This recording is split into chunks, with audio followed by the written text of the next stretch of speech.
Hi students, so finally अभी हम लोग आ गए हैं अपने part 3 of the chapter number 1 some basic concepts of chemistry. So अभी तक हम लोगों ने कवर कर लिए हैं 2 पार्ट्स इस चैप्टर के और ये तुम्हारा लास्ट पार्ट है इस चैप्टर का। पार्ट नंबर 1 में हम लोगों ने कवर कर लिया था laws of chemical combination. Part number 2 में हमने ये सारे टॉपिक्स कवर किए थे।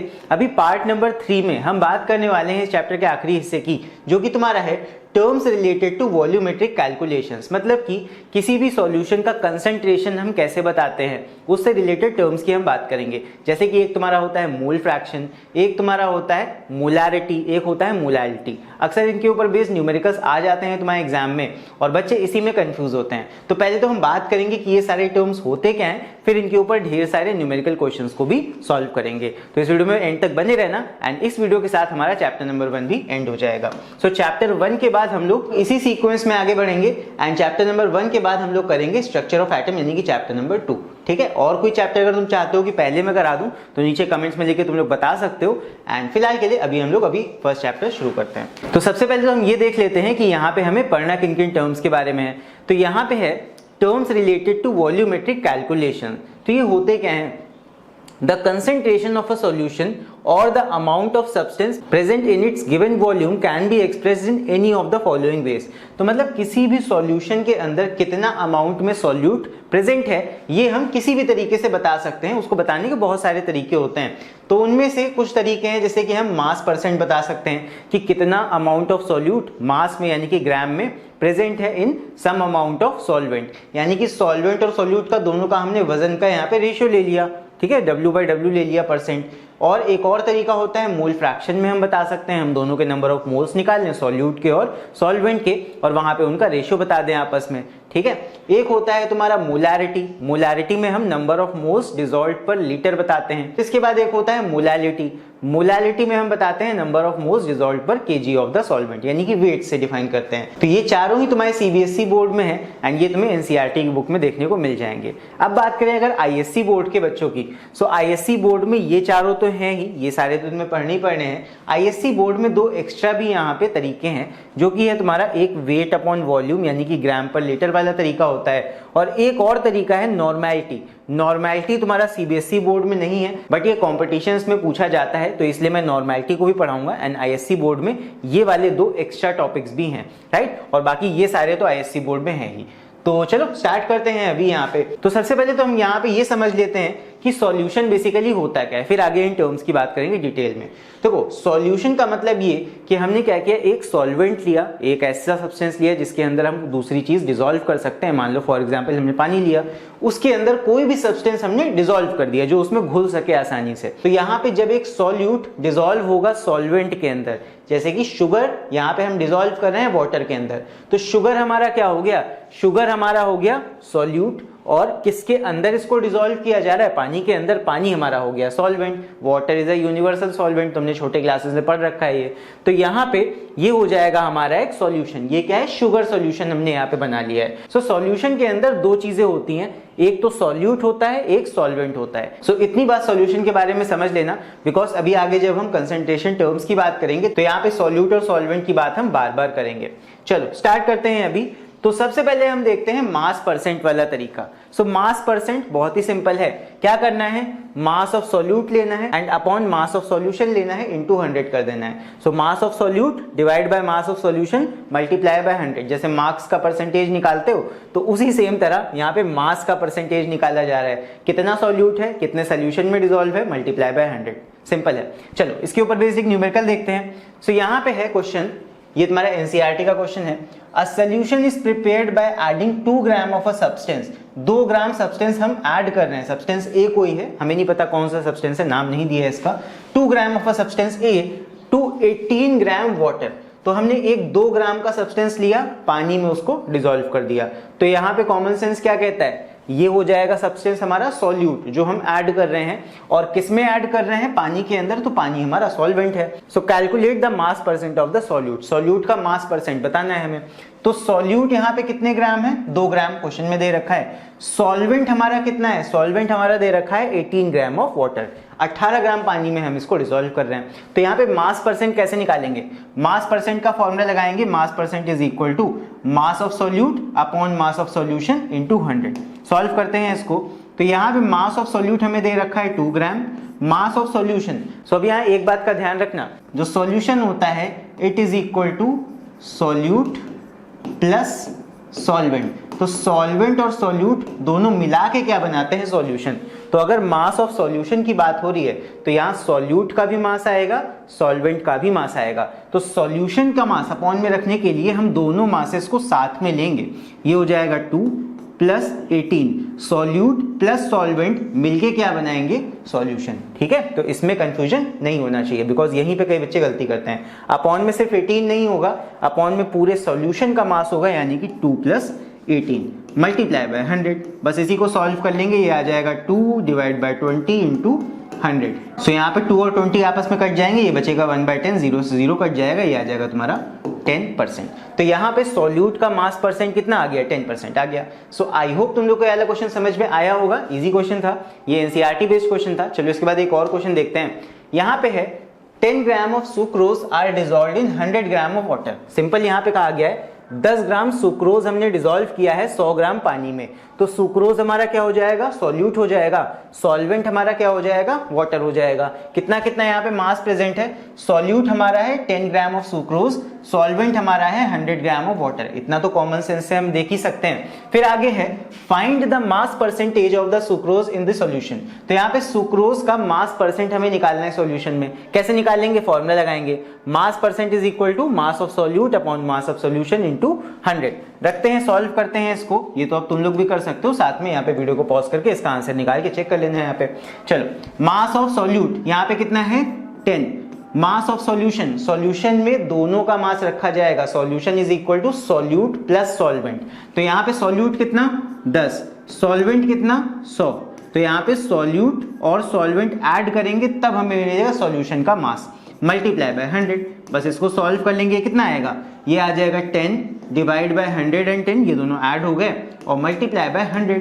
तो बस 0 से 0 कट जाएगा, ये आ जाएगा तुम्हारा 100/11। इसका वैल्यू तुम लोग निकाल लेना, एंड निकाल के मुझे यहाँ पे कमेंट में लिख के बताना कि कितना आया, राइट। तो जितना भी आएगा उतना परसेंट ये आंसर आ जाएगा। आई होप तुम लोग को ये समझ में आ गया होगा हमने कैसे निकाला। सो आई होप अभी मास परसेंट निकालने में कोई भी प्रॉब्लम नहीं आएगी तुम लोग को।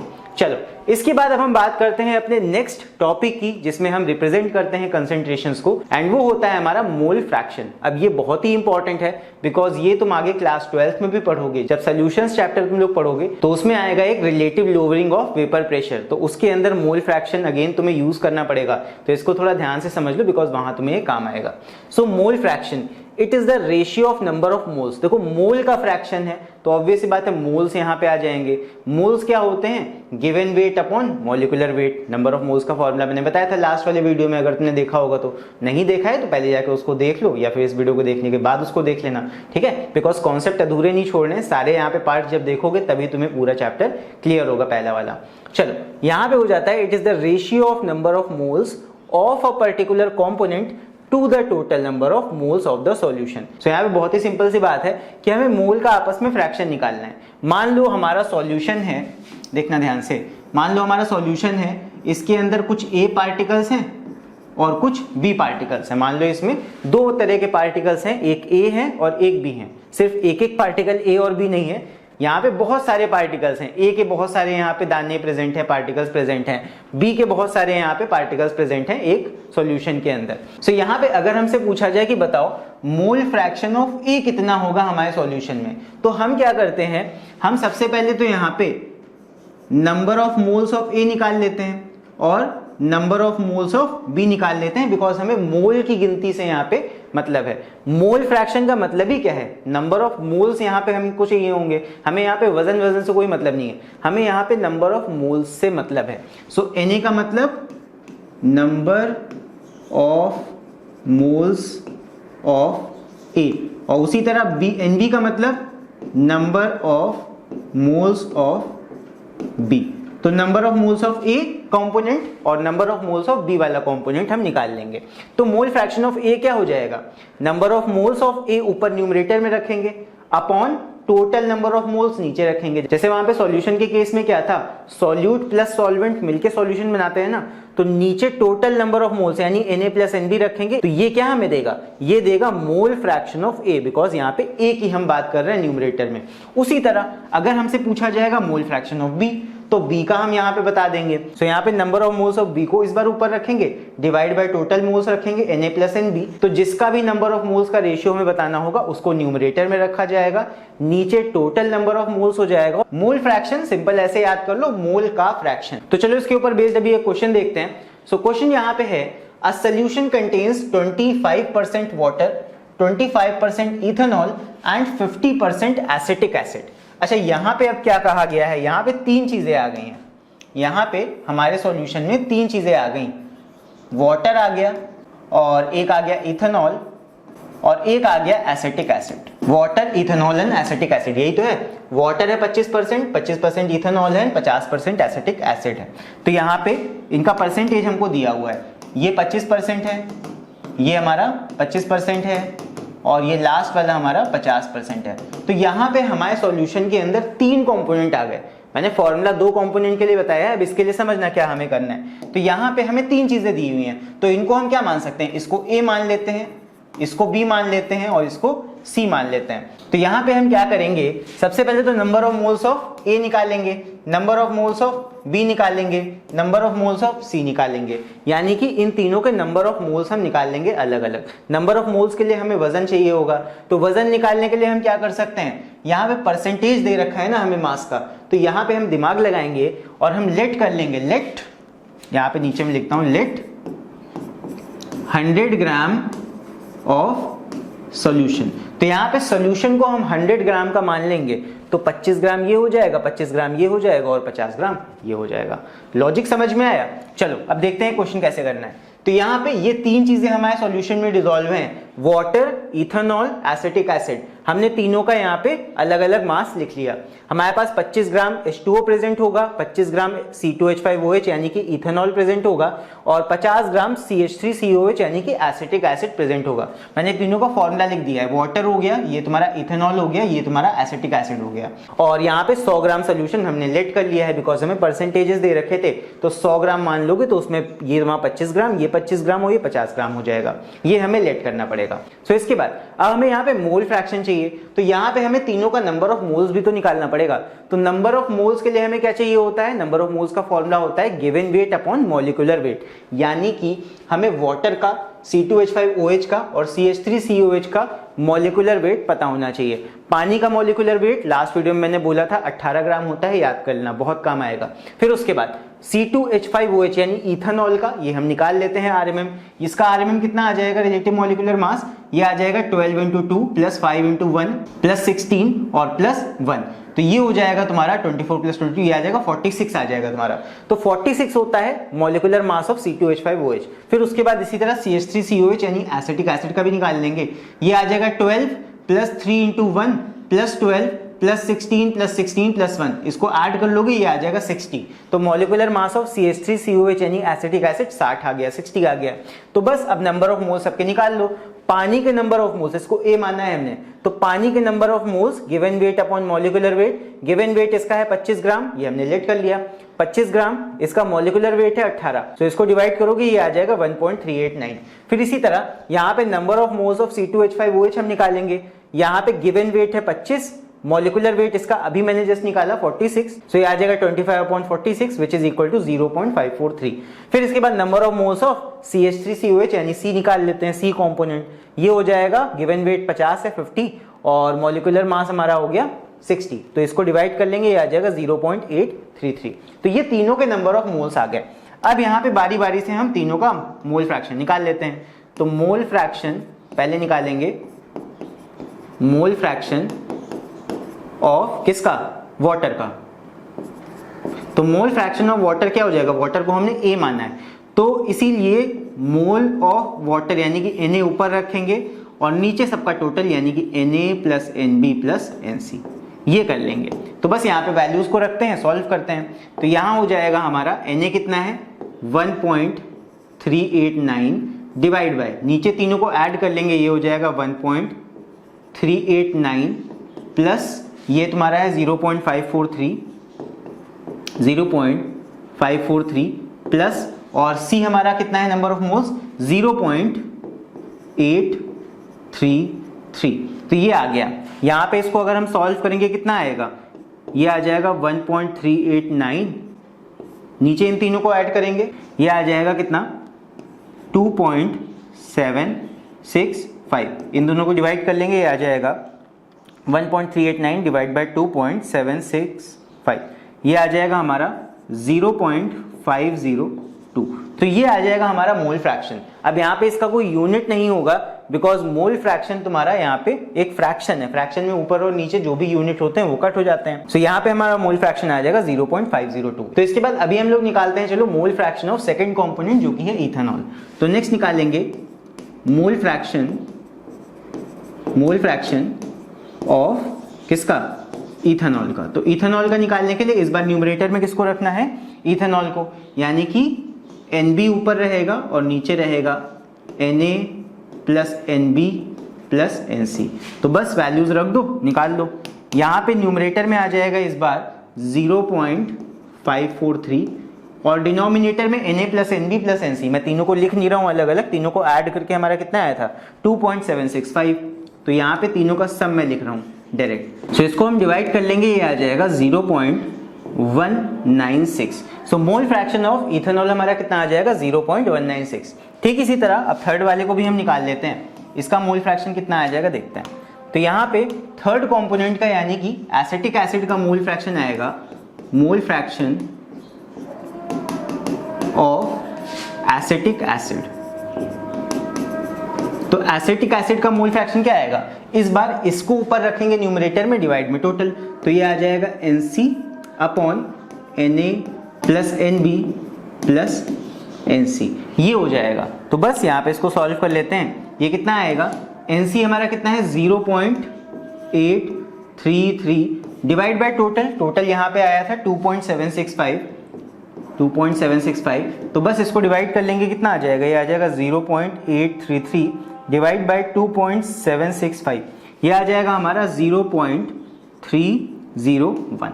तो ये आ जाएगा हमारा mole fraction of the third component. So I hope यहाँ पे मोल फ्रैक्शन निकालना तुम लोग को समझ में आया होगा। मोल फ्रैक्शन में बस कुछ नहीं होता, सिंपल जिस कंपोनेंट का यहाँ पे मोल फ्रैक्शन हम निकालते हैं उसके नंबर ऑफ मोल्स न्यूमरेटर में रखते हैं, डिवाइड में टोटल नंबर ऑफ मोल्स, तो उस कंपोनेंट का हमारा मोल फ्रैक्शन आ जाता है। जितने भी नंबर ऑफ कंपोनेंट्स हमारे सॉल्यूशन में होंगे, यहाँ पे 3 थे इस क्वेश्चन में, तो यहाँ पे हम तीनों को लेके करेंगे, डिवाइड में तीनों का सम आएगा और ऊपर उस कंपोनेंट को रखा जाएगा, उस कंपोनेंट के नंबर ऑफ मोल्स रखेंगे जिसका हम मोल फ्रैक्शन निकाल रहे होंगे। अगर मान लो हमारे सॉल्यूशन में 4 कंपोनेंट होंगे तो हम चारों का मोल फ्रैक्शन निकालेंगे, या फिर क्वेश्चन में अगर कह देगा किसी एक ही यहाँ पे कंपोनेंट का निकालो तो सिर्फ हम एक कंपोनेंट का निकालेंगे।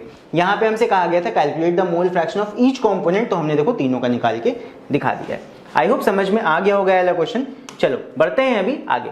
सो इसके बाद अभी हम बात करेंगे अपने नेक्स्ट टॉपिक की, जो कि होता है मोलैरिटी। मोलैरिटी कैसे निकाली जाती है। So it is defined as the number of moles of the solute in 1 litre of the solution.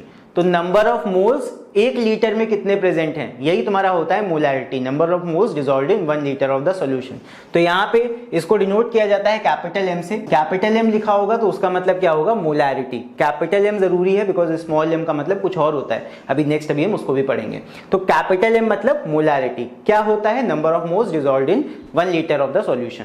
तो यहाँ पे ये काफी ज्यादा इंपॉर्टेंट है, this is very important because दुनिया भर में ये तरीका यूज किया जाता है टू रिप्रेजेंट दी कंसंट्रेशन। ठीक है, तो इसको समझ लो ध्यान से। मोलैरिटी कैसे निकालेंगे, सिंपल फॉर्मूला भी वही है, ऐसे ही याद कर सकते हो। मोलैरिटी क्या होता है, number of moles dissolved per litre of the solution.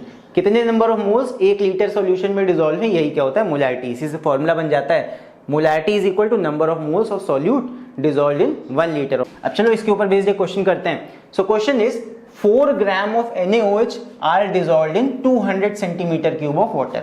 अब क्वेश्चन को पढ़ के यहाँ पे तुमको समझ में आ जाना चाहिए कि सॉल्यूट क्या है, सॉल्वेंट क्या है। इतना समझ गए तो क्वेश्चन आसान हो जाता है।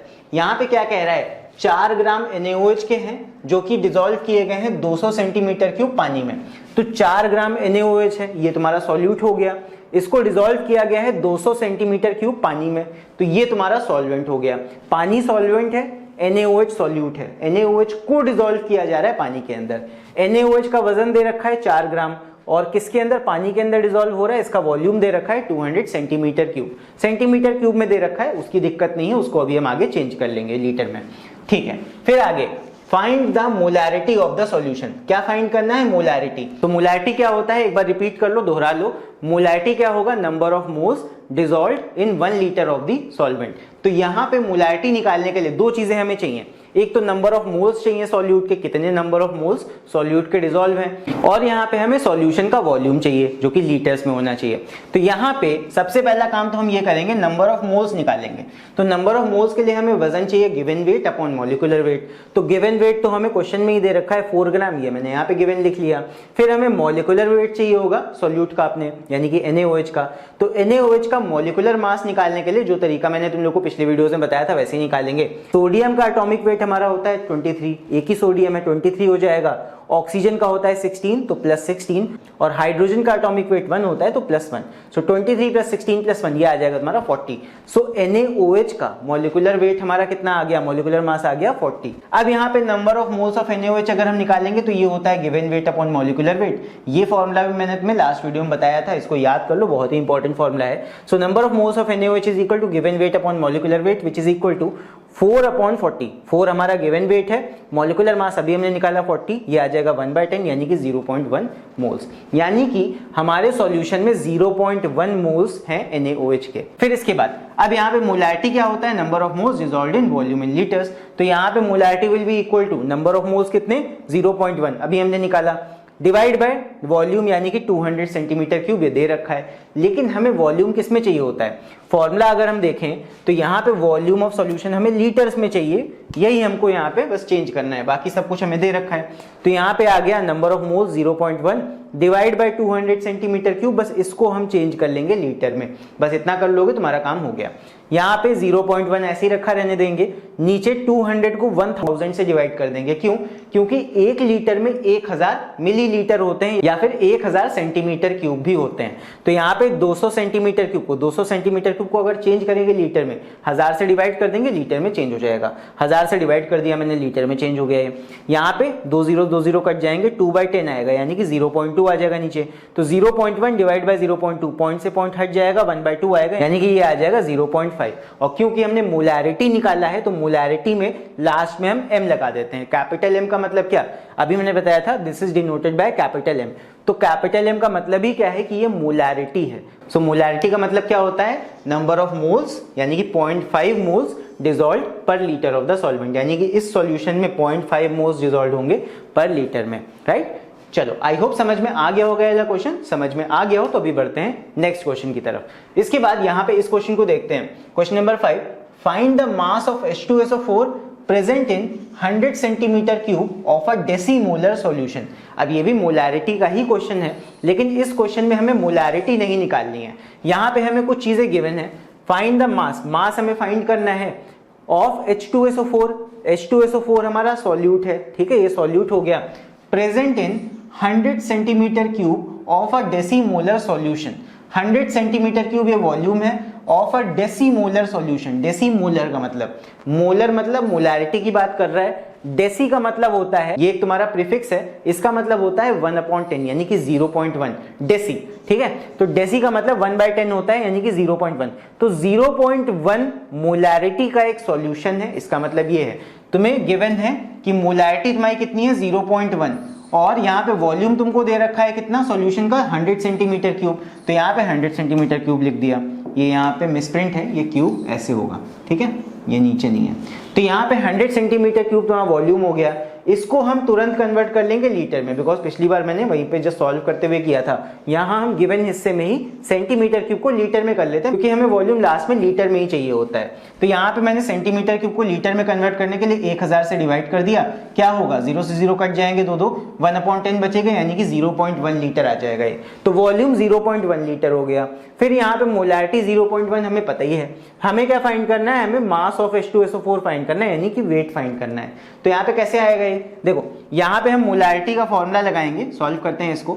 मोलैरिटी का फॉर्मूला क्या होता है, number of moles dissolved per litre यानी कि डिसॉल्व्ड पर volume of the solvent in litres. तो ये हो जाएगा नंबर ऑफ मोल्स क्या होता है, given weight upon molecular wait, upon में v है वो यहाँ लग जाएगा, तो given weight upon molecular wait number of moles के लिए, और वॉल्यूम नीचे है। अब यहाँ पे मोलैरिटी हमें क्वेश्चन में देखो गिवन है, कितनी गिवन है, डेसीमोलर सॉल्यूशन 0.1 मोलैरिटी, यहाँ भी लिख रखा है मैंने 0.1 मोलैरिटी हमें सॉल्यूशन का दे रखा था क्वेश्चन में, is equal to given weight, ये हमें फाइंड करना है, ये हमें नहीं पता है कितना वेट यहाँ पे H2SO4 का है, यही चीज हमको फाइंड करनी है, अपॉन में मॉलिक्यूलर मास, मॉलिक्यूलर मास किसका, सॉल्यूट का, H2SO4 का, यही तो यहाँ पे डिसॉल्व किया गया है, तो मॉलिक्यूलर मास ऑफ H2SO4 वहां पे देखो मैंने निकाल दिया है, ये कितना आएगा 98 आएगा, तो यहाँ पे मॉलिक्यूलर मास ऑफ H2SO4 98 हो गया, मल्टीप्लाई बाय कितने वॉल्यूम यहाँ पे सॉल्यूशन का है, तो सॉल्यूशन का वॉल्यूम मैंने लीटर में निकाल लिया है 0.1, ये रख देंगे यहाँ पे,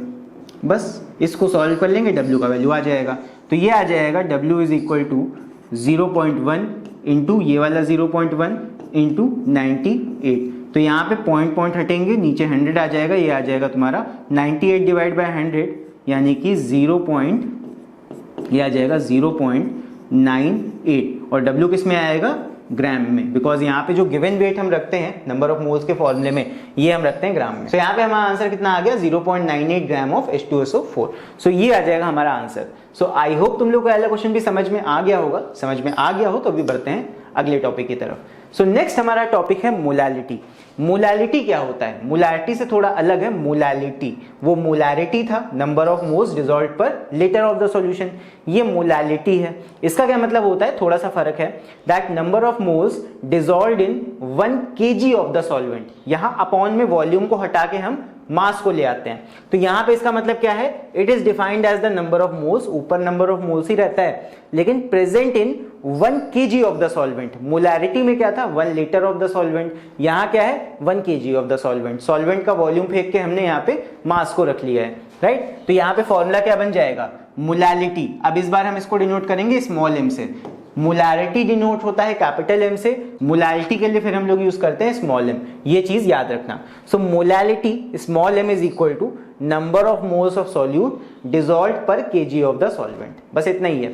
चलो इसके ऊपर बेस्ड एक क्वेश्चन करते हैं तो तुम लोग को और अच्छे से समझ में आएगा। Question is the density of 3m solution, 3m मतलब ये क्या है, this is molarity, capital M की बात की गई है, तो इस क्वेश्चन में तुम्हें पहले से मोलैरिटी दे रखा है, तो यहाँ पे है the density of 3m solution of NaCl, NaCl क्या हो जाएगा, ये सॉल्यूट हो गया, दिस इज सॉल्यूट, तो यहाँ पे दे रखा है the density of 3m solution of NaCl is 1.25 ग्राम पर मिलीलीटर, ये डेंसिटी तुमको दे रखा है, डेंसिटी क्यों दे रखा है अभी समझ जाओगे। आगे क्या बोला गया है, we have to calculate the molality of the solution, हमें मोलैलिटी निकालनी है, स्मॉल m वाली मोलैलिटी हमें फाइंड करनी है। तो मोलैलिटी के लिए कुछ बातें पहले सोचो, मोलैलिटी होता क्या है, number of moles dissolved per kg of the solvent, तो यहाँ पे हमको दो चीजें चाहिए, एक तो number of moles of solute चाहिए, तो मोलैलिटी की मदद से हम नंबर ऑफ मोल्स निकाल लेंगे। इसके बाद नेक्स्ट चीज हमको चाहिए यहाँ पे mass of solvent in kg, तो मास ऑफ सॉल्वेंट निकालने के लिए कहीं ना कहीं हम इस डेंसिटी का यूज करेंगे, density is equal to mass upon volume होता है, तो mass is equal to density into volume वाले फॉर्मूले से हम कहीं ना कहीं हमने सॉल्वेंट का मास निकालेंगे। चलो देखते हैं, तो यहाँ पे सबसे पहले जो हमें गिवन है मोलैरिटी, इसका यूज करते हैं, देखते हैं क्या पता लगता है। तो मोलैरिटी हमको गिवन है 3m, 3m का मतलब number of mole dissolved per litre of the solvent, यानी कि 3 मोल प्रेजेंट है 1 लीटर सॉल्वेंट में, यही तो मतलब हुआ मोलैरिटी का। 3m का मतलब 3 मोल ऑफ NaCl डिसॉल्व्ड है 1 लीटर सॉल्वेंट में, यही मतलब है इसका।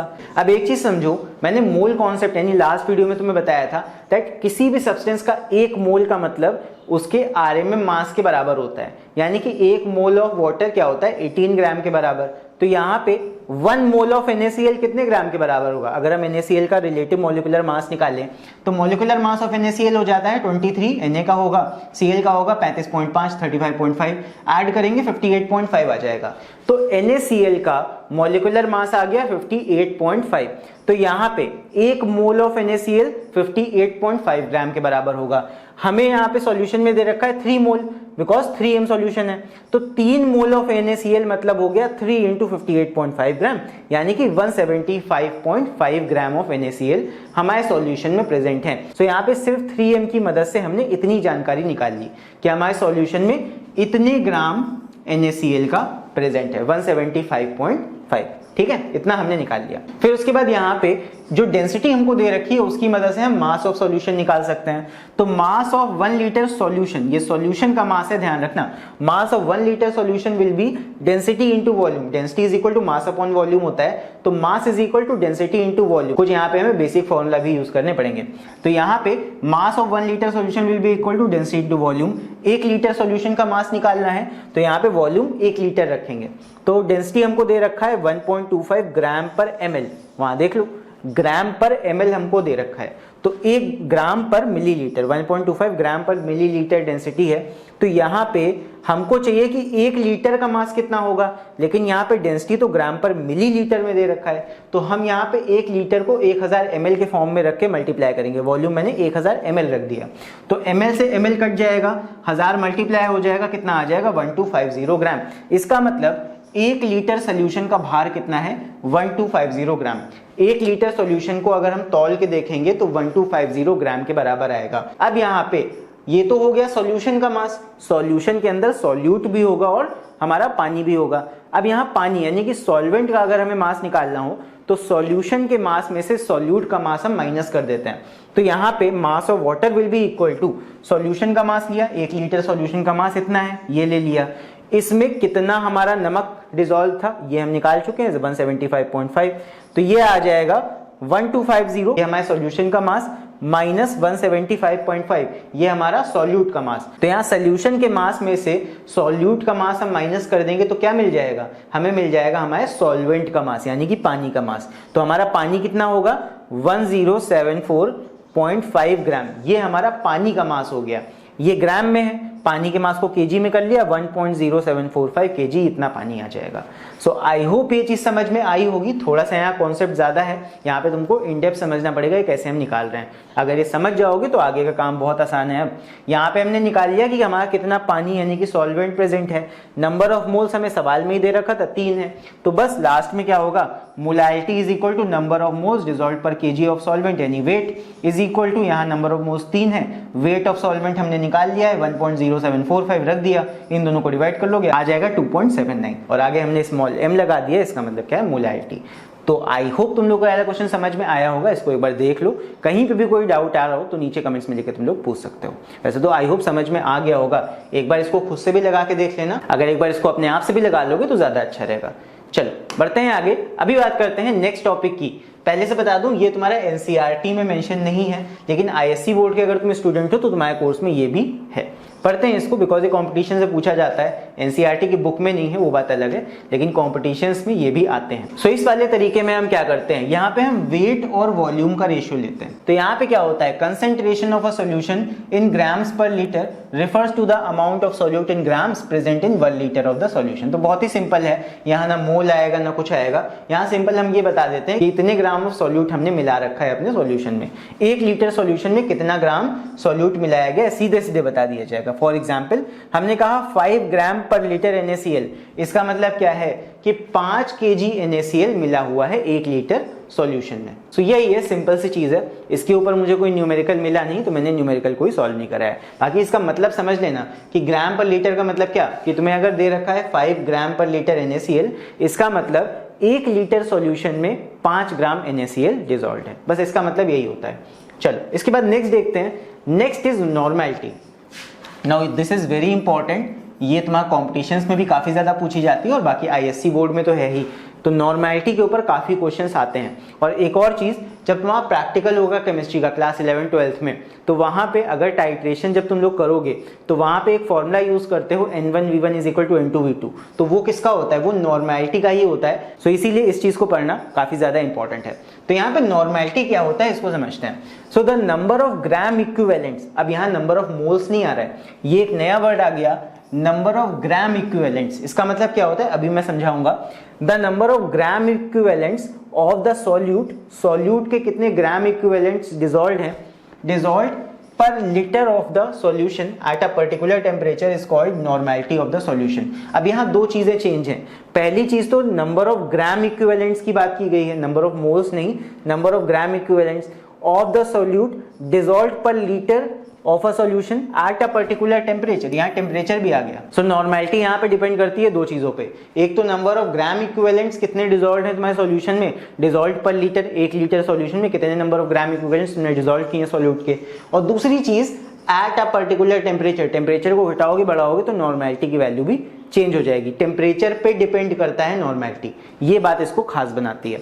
तो नॉर्मेलिटी का फॉर्मूला क्या होता है, सिंपल भाई, नंबर ऑफ ग्राम इक्विवेलेंट्स, यहाँ मोल्स नहीं आएगा, यहाँ डायरेक्ट ग्राम नहीं आएगा, नंबर ऑफ ग्राम इक्विवेलेंट्स, ये क्या होता है अभी मैं बता दूंगा, number of gram equivalents of solute dissolved per litre of the solution, volume of solution in litres. तो ये है सिंपल, मोलैरिटी जैसा ही है, तो मोलैरिटी से इसको रिलेट कर लो। मोलैरिटी क्या था, number of moles dissolved per litre of the solution, यहाँ क्या है, नंबर ऑफ मोल्स हट गए हैं, क्या आ गया है, नंबर ऑफ ग्राम इक्विवेलेंट्स, ये नई चीज है, number of gram equivalents of solute dissolved per litre of the solution, ये आ गया। अब यहाँ पे नंबर ऑफ ग्राम इक्विवेलेंट्स क्या होता है वो समझ लो। नंबर ऑफ ग्राम इक्विवेलेंट्स का मतलब होता है given weight upon equivalent wait, जैसे नंबर ऑफ मोल्स क्या होता था, given weight upon molecular wait, यहाँ होता है नंबर ऑफ ग्राम इक्विवेलेंट्स का मतलब given weight upon equivalent wait. Equivalent weight तुम पहली बार सुन रहे होगे, ये थोड़ा सा अलग होता है मॉलिक्यूलर वेट से। इक्विवेलेंट वेट कैसे निकाला जाता है, हम क्या करते हैं, एटॉमिक वेट लेते हैं। अब यहाँ जरूरी नहीं है एटॉमिक वेट हो, कभी कभी मॉलिक्यूलर वेट भी होता है, अगर एक मॉलिक्यूल है तो वहाँ मॉलिक्यूलर वेट भी होगा, और यहाँ पे जरूरी नहीं है वैलेंसी हो, यहाँ पे कभी कभी एसिडिटी और बेसिसिटी भी यहाँ पे यूज की जाती है। तो एसिडिटी या बेसिसिटी, अगर किसी कंपाउंड में जैसे मान लो H2SO4 है तो वहां पे बेसिसिटी 2 हो जाती है, तो अगर H2SO4 का इक्विवेलेंट वेट मान लो हम निकालेंगे तो डिवाइड बाय 2 करेंगे, बिकॉज वहां पे उस एसिड की बेसिसिटी कितनी है 2। अगर मान लो हमारा KOH है, KOH में 1 तुम्हारी एसिडिटी होती है, तो वहां पे हम 1 से डिवाइड करेंगे, तो नीचे डिवाइड बाय एसिडिटी या फिर बेसिसिटी भी होता है। तो यहाँ पे हम मॉलिक्यूलर मास रखते हैं ऊपर और डिवाइड बाय वैलेंसी या फिर एसिडिटी या फिर बेसिसिटी से डिवाइड कर देते हैं, तो ये होता है तुम्हारा इक्विवेलेंट वेट, राइट। तो इस तरह हम निकालेंगे number of gram equivalents. Equivalent weight इस तरह आता है, मॉलिक्यूलर वेट अपॉन वैलेंसी या फिर बेसिसिटी एसिडिटी, और यहाँ पे हम इक्विवेलेंट वेट निकाल के क्या निकाल सकते हैं, नंबर ऑफ ग्राम इक्विवेलेंट्स, कैसे, given weight upon equivalent wait करके। चलो एक क्वेश्चन करके देखते हैं तो ज्यादा अच्छे से तुम लोग को समझ में आएगा ये। यहाँ पे एक क्वेश्चन है, A solution is prepared by dissolving 0.63 gram of oxalic acid। Oxalic acid क्या होता है, COOH whole twice dot 2H2O, ये होता है ऑक्सैलिक एसिड का फॉर्मूला। तो यहाँ पे है a solution is prepared by dissolving 0.63 gram of oxalic acid in 100 centimetre cube of water. तो कॉमन सेंस क्या कहता है, ऑक्सैलिक एसिड हमारा सॉल्यूट है और वाटर हमारा यूनिवर्सल सॉल्वेंट होता है, ये हमारा सॉल्वेंट हो गया, ठीक है। Find the normality of the solution, तो इसकी हमें नॉर्मेलिटी बतानी है। सॉल्यूट हमारा ऑक्सैलिक एसिड है, सॉल्वेंट हमारा पानी है। सॉल्वेंट हमारा कितना है 100 सेंटीमीटर क्यूब, और जो हम डिसॉल्व कर रहे हैं सॉल्यूट, इसका हमें मास दे रखा है।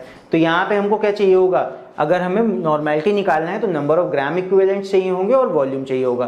तो वॉल्यूम तो हमको दे रखा है, हमको क्या चाहिए होगा, नंबर ऑफ ग्राम इक्विवेलेंट्स निकालना होगा बस। तो यहाँ पे सॉल्यूट हमको दे रखा है 0.63 ग्राम ऑफ ऑक्सैलिक एसिड, तो नंबर ऑफ ग्राम इक्विवेलेंट्स निकालने के लिए पहले तो हमें RMM चाहिए होगा ऑक्सैलिक एसिड का। तो RMM देखो मैंने यहाँ पे निकाला हुआ है, तो यहाँ पे COOH whole twice dot 2H2O, ये ऑक्सैलिक एसिड का केमिकल फॉर्मूला है, इसकी मदद से निकाल लेंगे। तो RMM हो जाएगा 2 इंटू, यहाँ पे होल ट्वाइस लगाए तो 2 इंटू 12 प्लस 16 प्लस 16 प्लस 1, इसको सॉल्व कर लेंगे, आगे क्या है 2H2 यानी कि 2 इंटू 18, इसको सॉल्व कर लेंगे पूरा तो ये आ जाएगा 126, यानी कि मॉलिक्यूलर मास हमारा इसका कितना आ गया 126, इसका हम यूज करेंगे। तो यहाँ पे इक्विवेलेंट वेट कितना हो जाएगा, molecular weight divide by valency. यहाँ वैलेंसी नहीं होगी, ध्यान रखना, ये एक एसिड है तो इसकी बेसिसिटी होगी। तो यहाँ पे बेसिसिटी कितनी आएगी, इसकी बेसिसिटी यहाँ 2 हाइड्रोजन एटम्स प्रेजेंट हैं जो कि यहाँ पे अलग होंगे, तो यहाँ पे इसकी बेसिसिटी आती है 2, तो यानी कि यहाँ पे 2 से डिवाइड होगा। तो मॉलिक्यूलर मास कितना 126 ये रखा, वैलेंसी या फिर बेसिसिटी यहाँ मैं लिख देता हूँ, जरूरी है वैलेंसी हमेशा हो, और एसिडिटी और बेसिसिटी, कभी कभी इनसे भी डिवाइड करना पड़ता है इक्विवेलेंट वेट निकालने के लिए। तो एसिडिटी या बेसिसिटी, यहाँ पे तुम्हारा एसिड है तो इसकी बेसिसिटी होगी, बेसिसिटी 2 है इसलिए 2 से यहाँ पे डिवाइड कर दिया है, ठीक है। 2 क्यों है, बिकॉज यहाँ पे 2 हाइड्रोजन, ये वाले हाइड्रोजन नहीं, वाटर मॉलिक्यूल के हाइड्रोजन से मतलब नहीं होता, जो हाइड्रोजन अलग होंगे, रिलीज होंगे, स्प्लिट होंगे, उनको गिनते हैं। तो यहाँ पे 2 हाइड्रोजन ये हैं एसिड के, यही H+ आयन के फॉर्म में रिलीज होंगे, तो यहाँ पे तुम्हारा बेसिसिटी 2 होगा इस एसिड का, बिकॉज ये 2 हाइड्रोजन यहाँ रिलीज होते हैं, तो इसीलिए यहाँ पे 2 से डिवाइड किया, 63 आ गया हमारा इक्विवेलेंट वेट। अब नंबर ऑफ ग्राम इक्विवेलेंट्स कितना होता है, given weight upon equivalent wait, तो इससे निकाल लेंगे। चलो नॉर्मेलिटी का फॉर्मूला लगाते हैं। सो नॉर्मेलिटी इज इक्वल टू होगा number of gram equivalents dissolved volume in litres, तो यहाँ पे वॉल्यूम इन लीटर रखना है, तो वॉल्यूम तो हमको दे रखा था 100 सेंटीमीटर क्यूब, इसको हम लीटर में कन्वर्ट कर लेंगे, और नंबर ऑफ ग्राम इक्विवेलेंट्स ये कितना आएगा, ये मैंने देखो साइड में निकाला है, number of gram equivalents is equal to given weight upon equivalent weight. Given weight हमारा कितना है, ये है 0.63 ये रखा, और यहाँ पे इक्विवेलेंट वेट हमारा कितना आया है, ये 63 आया है, ये मैंने यहाँ पे रखा, तो 0.63 डिवाइड बाय 63, यहाँ पे पॉइंट हटेगा, 2 जीरो लगेंगे, 63 कट जाएगा, 1/100 आएगा, जो कि हो जाएगा 0.01, तो बस इसको रख देते हैं, ये आ जाएगा नंबर ऑफ ग्राम इक्विवेलेंट्स, वहां निकाला है 0.01, यहाँ रखा। Volume of solution in litres, volume हमें सेंटीमीटर क्यूब में दे रखा है, 100 सेंटीमीटर क्यूब ऑफ वाटर, इसको हम लीटर में कन्वर्ट कर लेंगे 1000 से डिवाइड करके, 100 डिवाइड बाय 1000 ये लीटर में हो गया, 2 जीरो कट जाएंगे, 1/10 बचेगा, यानी 0.1 आएगा। ये नीचे सॉल्व होके आ गया 0.1, पॉइंट हटाओगे, नीचे 2 जीरो आएंगे, ऊपर 1 जीरो आएगा, 0 कट जाएंगे, नीचे आ जाएगा 1/10, तो ये आ जाएगा इज इक्वल टू 0.1, और यहाँ पे नॉर्मेलिटी हमारा फाइनली कितना आ जाएगा 0.1 N। सो आई होप ये भी समझ में आया होगा, एक बार इसको देख लो अच्छे से स्टेप बाय स्टेप, एंड इसको भी एक बार सॉल्व करके अपने आप से देख लो, थोड़ा सा बड़ा क्वेश्चन है ये, इसमें कई चीज़ों का हमें ध्यान रखना पड़ेगा, एंड एक बार इसको देख लो अच्छे से, कहीं भी कोई डाउट हो तो नीचे कमेंट में लेके पूछ सकते हो। वैसे तो आई होप समझ में आ गया होगा, एंड अगर आ गया हो तो अभी हम लोग बढ़ते हैं आगे। सो अभी इसके बाद देखते हैं लास्ट हमारा टॉपिक, नॉर्मेलिटी रिलेशन।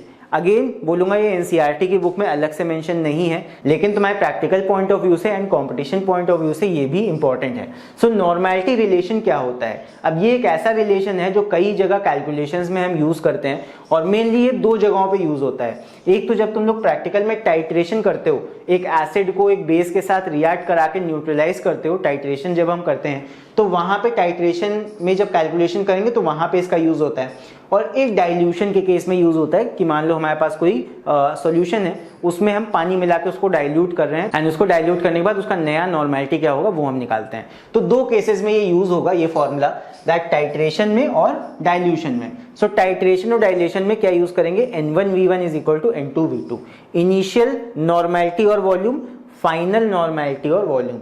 टाइट्रेशन के केस में एसिड का नॉर्मेलिटी और वॉल्यूम, और बेस का नॉर्मेलिटी और वॉल्यूम, ये होता है। तो चलो इसके ऊपर बेस्ड अभी ये क्वेश्चन करते हैं। सो इसके ऊपर बेस्ड एक क्वेश्चन है, what volume of 2NaCl be taken to form 500 ml of N/10 solution of HCl।